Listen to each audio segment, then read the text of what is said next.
सत्य घटना है। परमात्मा कबीर देव जी के सह शरीर इस भूलोक को छोड़कर सतलोक जाने की। इस लीला को करके उन्होंने सिद्ध कर दिया कि वे ही सच्चे और पूर्ण परमात्मा हैं। कबीर प्रभु की ये लीला हमें ये संदेश भी देती है कि परमेश्वर किसी धर्म या जाति के बंधन में नहीं बंधा। वो तो सबके लिए एक है, और अगर किसी ने सतभक्ति की है तो पृथ्वी के चाहे जिस भी कोने में शरीर छोड़े, वो अपने पुण्य कर्मों के प्रताप से उद्देशित लोक को ही प्राप्त होता है।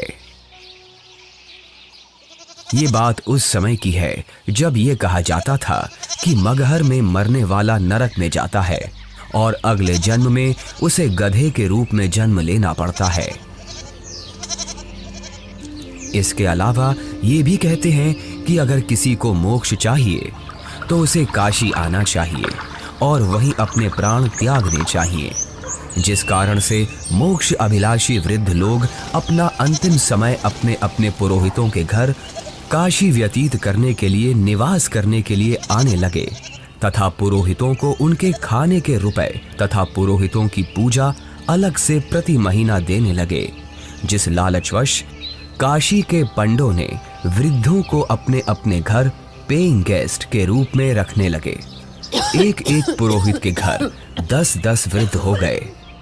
कोई रोगी तो कोई अन्य परेशानी से ग्रस्त होने लगे, तो उन लालची पंडों ने मीटिंग करके षड्यंत्र के तहत वृद्धों को मारने के लिए गंगा दरिया के किनारे एक करोंत यानी आरा लगाया।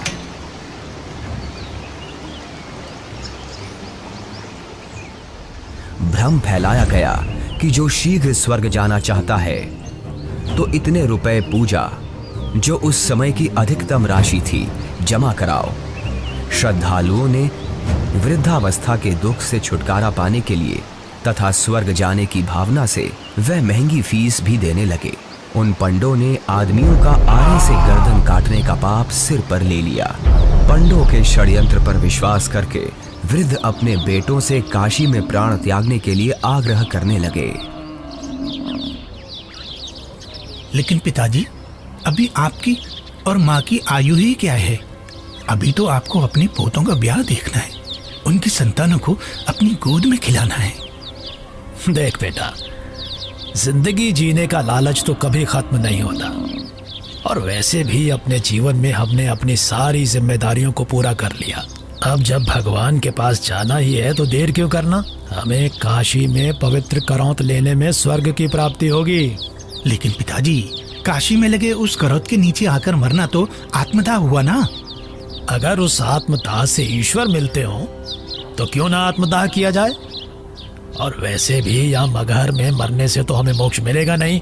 अगर हम यहाँ मरे तो अगले जन्म में हमें गधे के रूप में जन्म लेना पड़ेगा। क्या तू चाहता है कि तेरे माता पिता का अगला जन्म गधे के रूप में हो? जितनी जल्दी हम काशी जाकर करौंत के नीचे मरेंगे उतनी जल्दी ही मोक्ष मिलेगा। लेकिन पिताजी। बस बेटा, तू हमारे साथ काशी चलकर वहां हमारी करौंत के नीचे आकर प्राण त्यागने की व्यवस्था कर दे। रामशंकर अपने माता पिताजी के साथ काशी के घाट पर पहुंचते हैं। वो उस घाट पर भी पहुंचे जहां करौंत लगा हुआ है। करौंत से थोड़ी दूर पर ही खड़े होकर वो सभी देखते हैं कि गंगा नदी के किनारे करौंत वाली जगह है। उसका हैंडल करौंत से थोड़ी दूर पर एक मंदिर के पास है जो गुप्त है। हे ब्राह्मण, मुझे भी मोक्ष को प्राप्त करना है। ये काशी है और यहाँ मरने वाला हर व्यक्ति मोक्ष के लिए ही आता है। लेकिन मैंने अपने जीवन में बहुत सारे पाप कर्म किए हैं। इससे कोई फर्क नहीं पड़ता है कि मरने वाला व्यक्ति पापात्मा है या पुण्यात्मा। काशी में मरने वाला हर व्यक्ति स्वर्ग को जाता है और मगहर में मरने वाला हर व्यक्ति नरक को प्राप्त करता है। ठीक है, मुझे भी इस आरे के नीचे आकर स्वर्ग जाना है। 50 मोहरें लगेंगी। ये लो। ठीक है, तुम तख्त पर लेट जाओ। मैं भगवान से प्रार्थना करता हूँ कि वो आपको स्वर्ग में जगह दे। हे परमात्मा, इस आत्मा को अपने चरणों में स्वर्ग में स्थान देना। बहुत सारे लोग मोक्ष के लालच में पैसे देकर आरे से कट रहे थे। कुछ माता पिता अपने पुत्रों से अनुरोध कर रहे थे कि हमें भी आरे से कटवा दो ताकि हम जल्दी स्वर्ग चले जाएं। इस प्रकार रामशंकर भी लाइन में लगकर करौंद के पास आता है और अपने पिताजी को करौंद पर गर्दन रखते हुए देखता है। तभी पंडा इशारा करता है। दूसरा पंडा हैंडल घुमाता है, लेकिन हैंडल उलझ जाता है। थोड़ी देर बाद पंडा कहता है कि अभी भगवान ने आपकी कुर्बानी स्वीकार नहीं की है, कुछ दिन बाद फिर से आना। तभी हैंडल घुमाने वाला पंडा करौंद को ठीक करके इशारा करता है कि अब करौंद ठीक है, अगले का नंबर लगाओ। इस तरह फिर उनकी माता का नंबर आता है। उनकी गर्दन कट जाती है।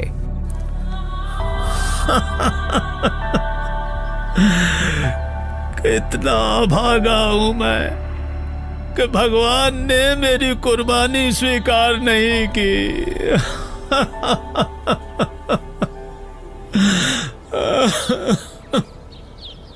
कबीर परमेश्वर जी इस भ्रम को दूर करना चाहते थे कि सच्चा भक्त किसी भी स्थान पर प्राण त्यागे वह उद्देशित लोक को प्राप्त होता है।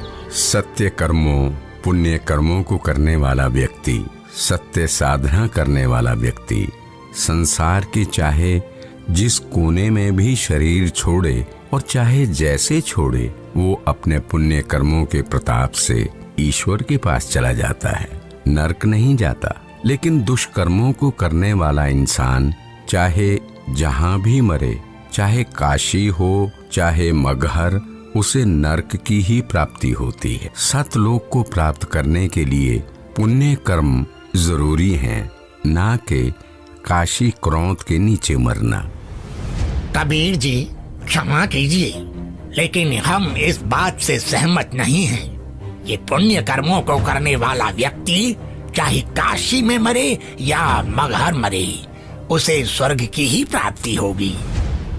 सत्य ये है कि अगर कोई भी व्यक्ति काशी में मरता है तो वो चाहे पुण्यकर्मी व्यक्ति हो या पापकर्मी, उसे स्वर्ग की ही प्राप्ति होगी। और अगर कोई व्यक्ति मगहर में मरता है तो वो चाहे पुण्यकर्मी हो या पापकर्मी, उसे नरक की ही प्राप्ति होगी। और इतना ही नहीं, मगहर में मरने वाला अगले जन्म में गधे के रूप में ही जन्म लेगा, ये भी निश्चित है। उस व्यक्ति को भी स्वर्ग की प्राप्ति नहीं होगी। ठीक है, तो मैं फिर मगहर में ही शरीर का त्याग करूंगा और स्वर्ग नहीं, स्वर्ग से भी आगे सतलोक जाऊंगा। और आप सभी पंडितों से मेरा आग्रह है कि आप सभी मेरे साथ मगहर चलें और मेरे शरीर छोड़ने के बाद अपनी ज्योतिष विद्या का प्रयोग करके ईमानदारी से सभी लोगों को ये बता देना कि मैं कहाँ गया हूँ। लोगों के बीच का ये भ्रम दूर होना चाहिए कि मोक्ष केवल काशी मथुरा में शरीर का त्याग करने से नहीं होगा, बल्कि मोक्ष केवल यथार्थ भक्ति से और मर्यादा में रहकर अपने जीवन का निर्वहन करने से होगा। आज आपके मुक्ति का दिन है। करौंद के नीचे आकर मोक्ष पाने के लिए तैयार हो आप? इस आरे अर्थात करौंद से मुक्ति प्राप्त करने के लिए कितनी मोहरें लगेंगी? केवल 50। पिताजी, आपको उस करौंद के नीचे अपने प्राणों को त्यागने की जरूरत नहीं है। क्यों? पर बेटा फिर मुझे मुक्ति कैसे प्राप्त होगी? पिताजी, मैं अभी एक बड़े महापुरुष कबीर देव जी के पास से ही आ रहा हूं। उन्होंने कहा है कि जो व्यक्ति पुण्य कर्म करता है वो सतलोक ही प्राप्त करता है। उसकी मृत्यु चाहे जहां हो। बल्कि खुद कबीर जी मगहर में शरीर त्याग कर ये साबित करने जा रहे हैं कि मगहर में मरने वाला नरक नहीं जाता। यदि उसने सत्कर्म किए हैं तो वो भी स्वर्ग ही जाता है। आपको करौंद के नीचे अपने प्राण त्याग करने की जरूरत नहीं है। पिताजी, इन दुष्टों ने माता जी की हत्या की है। ये पाप कर रहे हैं। अरे अरे, ये क्या कर रहे हो? कबीर देव जी को ज्ञान नहीं है। तुम्हारा दिमाग फिर गया? ज्ञान नहीं है?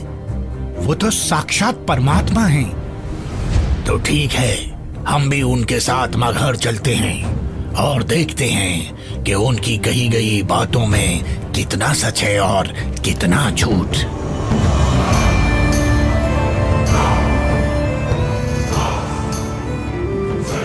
वीर देव सिंह बघेल जी की जय। महाराज, हमें ज्ञात हुआ है कि कबीर देव जी अपने शरीर का त्याग करने के लिए मगहर जा रहे हैं, लेकिन हमने सुना है कि मगहर में जो भी अपने शरीर का त्याग करता है उसे कभी स्वर्ग की प्राप्ति नहीं होती है। कबीर देव जी तो साक्षात परमेश्वर हैं और वो शरीर का त्याग चाहे जहां करें। ये मगहर में प्राणों को त्यागने की लीला वो इसलिए कर रहे हैं जिससे जनमानस को ये संदेश दिया जा सके कि आपको स्वर्ग की प्राप्ति होगी या नहीं, ये आपके पुण्य कर्मों पर निर्भर करता है, न कि मरण के स्थान पर। हमें कबीर देव जी के साथ जाना चाहिए।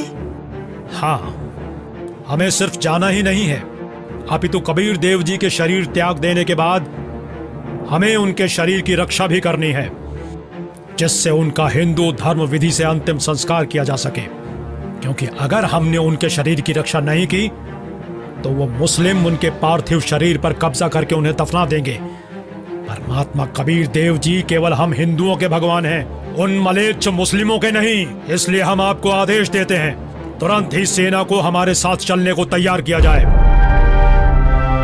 कबीर देव जी मगहर के लिए प्रस्थान करते हैं। वो नदी के किनारे से होकर गुजरते हैं, जंगल से गुजरते हैं। दिखता है कि उनके पीछे काफी सारे भक्त भी जा रहे हैं। कबीर प्रभु के साथ हिंदू और मुसलमान दोनों धर्मों को मानने वाले भक्त हैं। काशी के करौंत का समर्थन करने वाले पंडे हैं, विद्वान पंडित जिनके साथ सालिक राम भगवान की मूर्ति है, और बड़े बड़े टीका चंदन लगाने वाले पंडित जिनके साथ काफी सारी पुस्तकें हैं, वो भी कबीर प्रभु के साथ हैं। रामशंकर और उसके पिता भी कबीर प्रभु के साथ हैं। तभी उनके पीछे वीर देव सिंह की सेना भी आ जाती है। वीर देव सिंह कबीर देव जी को प्रणाम करते हैं। कबीर प्रभु के पीछे काफी सारे भक्त और सेना भी चल रही है। कबीर प्रभु चलते रहते हैं और जो भी कबीर प्रभु को जाते हुए देखता है उनके पीछे चल देता है।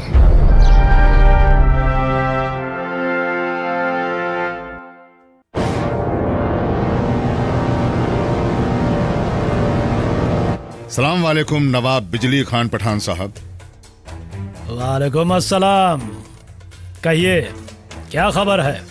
जी नवाब साहब, हमें पता चला है कि खुदा के रूप हमारे पीर कबीर जी महाराज मगहर आ रहे हैं, और सुना है कि वो यहाँ अपनी रूह को अपने जिस्म से आजाद करके सतलोक को रवाना हो जाएंगे।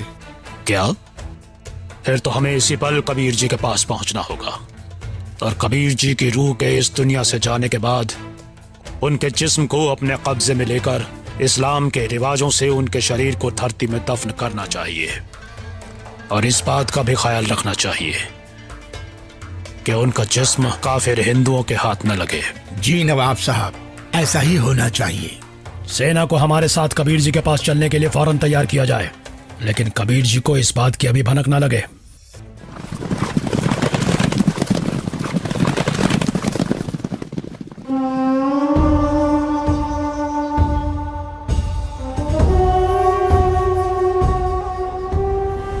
लगता है कबीर जी के जिस्म को पाने के लिए काशी नरेश वीर देव सिंह भी अपनी सेना लेकर आया है, लेकिन हमें किसी भी हालत में इन हिंदू काफिरों को कबीर जी के जिस्म को पाने नहीं देना है। आपके आने का मकसद हमें पता चल गया। पीर जी, बिजली खान आपकी क्या खिदमत कर सकता है? मैं अपना शरीर त्याग करने से पहले स्नान करना चाहता हूँ। जी, हम अभी आपके नहाने के लिए साफ पानी की व्यवस्था करते हैं। नहीं, मैं किसी बहते पानी के दरिया में स्नान करूंगा। बिजली खान। पीर जी, यहाँ एक दरिया बहता था जिसका नाम आमी नदी था, लेकिन पीर जी, शंकर भगवान के श्राप के कारण उसका पानी अब एकदम सूख चुका है। चलो दिखाओ मुझे वो आमी नदी कहाँ है। जी पीजिए, चलिए। कबीर देव जी, वीर देव सिंह, बिजली खान और उनके सेना और बाकी के भक्त उस आमी नदी के पास पहुंच गए। कबीर देव जी ने उस सूखी हुई नदी को देखा। कबीर देव जी ने अपने हाथ जोड़कर प्रार्थना की और फिर अपने हाथों को हवा में ऐसे लहराया जैसे कि वो नदी को बहने का इशारा कर रहे हों। कबीर प्रभु के ऐसे इशारा करते ही थोड़ी दूर पर नदी की ही जगह पर एक जोर से धमाका हुआ और धरती के अंदर से पानी का सैलाब निकला। ये देखकर सभी लोग चौंक जाते हैं और सभी भक्ति भाव से भरकर कबीर प्रभु को देखते हैं और अपने हाथ जोड़ लेते हैं। पूरी नदी में पानी भर जाता है। सभी लोग खुश हो जाते हैं। कबीर प्रभु की जय, कबीर प्रभु की जय, कबीर प्रभु की जय। आदेश दें प्रभु। हुक्म दे मालिक। मुझे 2 सफेद चादरें चाहिए, एक बिछाऊंगा और एक ओढ़ूंगा। जो आज्ञा प्रभु। इसी क्षण 2 सफेद चादर यहाँ लाई जाएं। कोई और आदेश दें प्रभु। बिजली खान, तुम सेना किस लिए लाए हो? वीरदेव, तुम किस लिए सेना लाए हो? प्रभु जी, हम आपके शरीर को इतना मलिच्छ मुसलमानों के हाथ नहीं लगने देंगे। इन्होंने अगर आपके शरीर को छू तक भी लिया तो इनमें से कोई भी जीवित नहीं बचेगा। हम आपका अंतिम संस्कार हिंदू रीति रिवाजों से करेंगे। तो हमने भी चूड़ियां नहीं पहन रखी हैं। हम भी अपने अल्लाह के स्वरूप पीर कबीर जी का जिस्म हिंदू काफिरों को नहीं देंगे और इस्लामी तरीके से पीर जी का शरीर को दफन करेंगे। और अगर ऐसा नहीं हुआ तो इसका अंजाम बहुत बुरा होगा। हम वीर देव की सेना से युद्ध करके आपका शरीर प्राप्त करेंगे, लेकिन अंतिम संस्कार हम मुस्लिम तरीके से ही करेंगे। मुझे नहीं पता था कि तुम सब मेरी शिक्षाओं को इतना ही समझ पाए हो। 120 साल हो गए मुझे तुम सब लोगों को समझाते हुए, फिर भी इतना ही समझ पाए हो। मुझे इतना ही जाना है तुम सब ने। आज भी तुम एक ना होकर हिंदू मुसलमान बनकर अलग अलग खड़े हो। मेरी चेतावनी है, अगर तुम लोगों ने आपस में झगड़ा किया तो ठीक नहीं होगा। तुम दोनों एक ही परमात्मा की संतान हो। तुम दोनों अलग अलग ना होकर एक ही हो।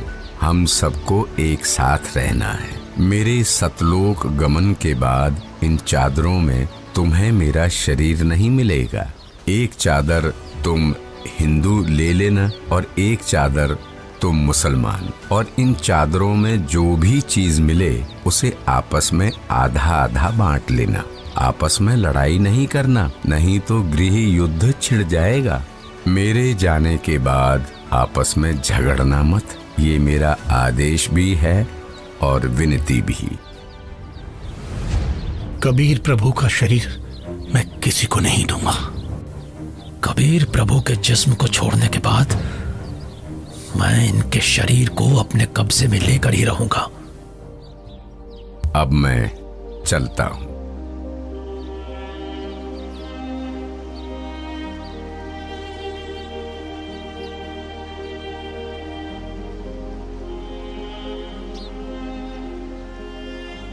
देखो ब्राह्मणों, मैं जा रहा हूं सतलोक, इस पृथ्वी से और तुम्हारे स्वर्ग से शंखों कोस दूर।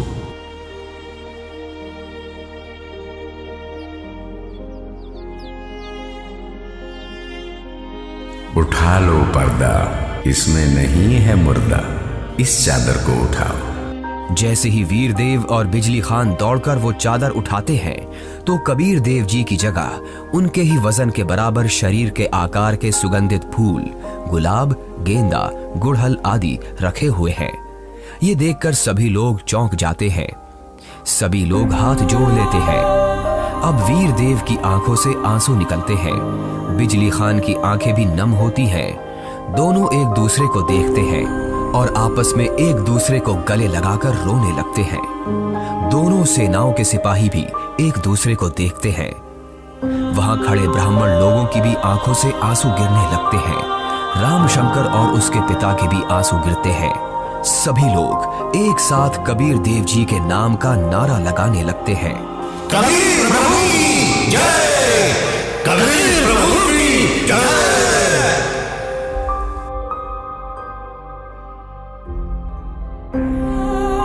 कबीर प्रभु, हमको माफ करना, हमने आपको पहचाना नहीं। आप तो खुद अल्लाह ही थे। बहुत बड़ी गलती हो गई हमसे, हमने भगवान को नहीं पहचाना। कबीर प्रभु की बात हमने नहीं मानी। अब हम सब एक होकर रहेंगे और उनकी कही सारी बातें मानेंगे। या अल्लाह, माफ कर हमें। भगवान माफ करो हमें। कबीर भगवान हमें माफ करो। भगवान हमें माफ करो।